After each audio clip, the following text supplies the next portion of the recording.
Ranking Member Jackson Lee and distinguished members of the committee, thank you very much for the opportunity to speak today on the fentanyl growing crisis that is killing our kids at record levels. I'm not here representing DEA. I'm a private citizen who cares deeply about the private people in America and our national security. The president should immediately declare a national security and public health emergency. Let's make that clear, because we have chemical substances all over our streets. These are not overdoses. This is not a red or a blue issue. It's a red, white, and blue issue. Every American should care.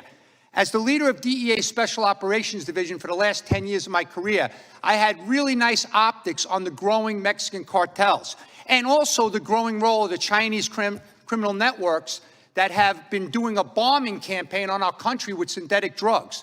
They are being made in labs in China. They're also being made in labs in Mexico at record levels, and this is a game changer for America. This is different. This is not the same opioid crisis. The Chinese criminals are providing critical money laundering services, and they're also providing the mass amounts of chemicals to make the poison. The cartel Jalisco New Generation and the Sinaloa cartel are the enemy of our children. In my view, fentanyl is a chemical weapon, and the narco-terrorists in Mexico are destroying our country. They need to be held accountable, even if it means using our U.S. military. The cartels are taking total advantage of weak security at the porous border, killing more Americans than any terrorist organization in the history of the country. After my DEA career, I've been supporting law enforcement agencies and working closely with families like the Rockwells. We are working hard to spread awareness and save lives. I teamed up with the Lost Voices of Fentanyl, and you'll see the collages of all the dead kids that we've made over the years, in all an effort to get awareness and save lives. I teamed up also with other people in America that care about our country. As highlighted earlier by the chairman, and also the work done last week in Phoenix, Arizona, and throughout Arizona, 4.5 million fake pills. Remember what the DEA administrator said. 6 out of those 10 pills have a potentially fatal dose of fentanyl.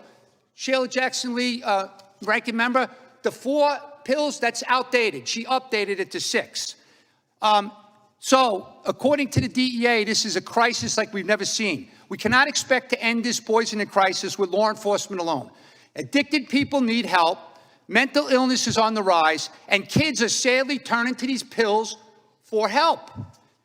They're using social media platforms to get what they need. It's as simple as ordering food. The cartels are invaded our homes.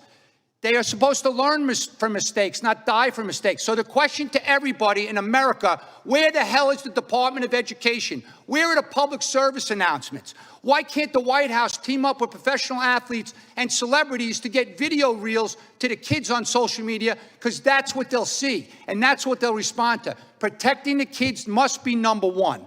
There are armies of families who are dedicating every day, working throughout America, spreading awareness, presenting at schools, starting nonprofits with their own money, making billboards of their deceased loved ones. There must be a true coordinated U.S. task force using authorities and capabilities with accountability for results. You can't just give them money. You got to ask them, where are the results?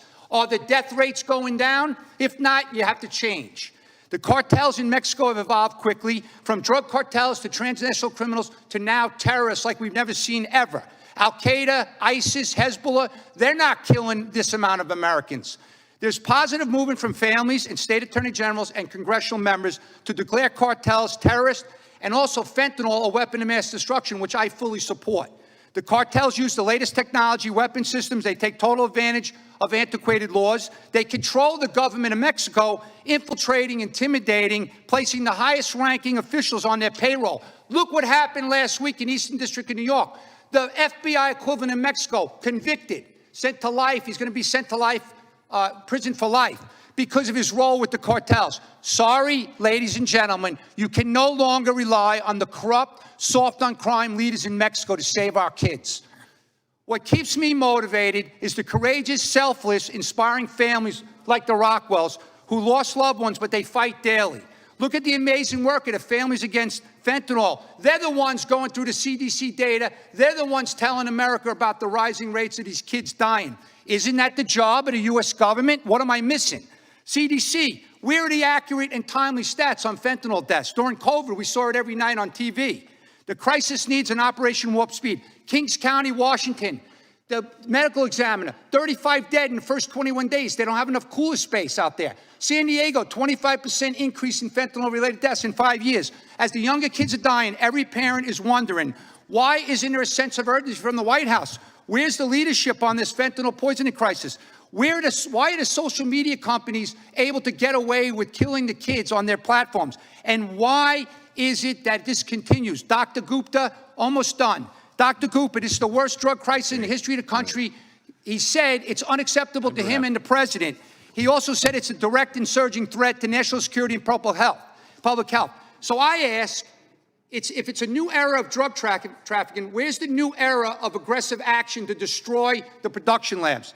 Thank you very much, Chairman, and I apologize for going over, but it's a very important topic.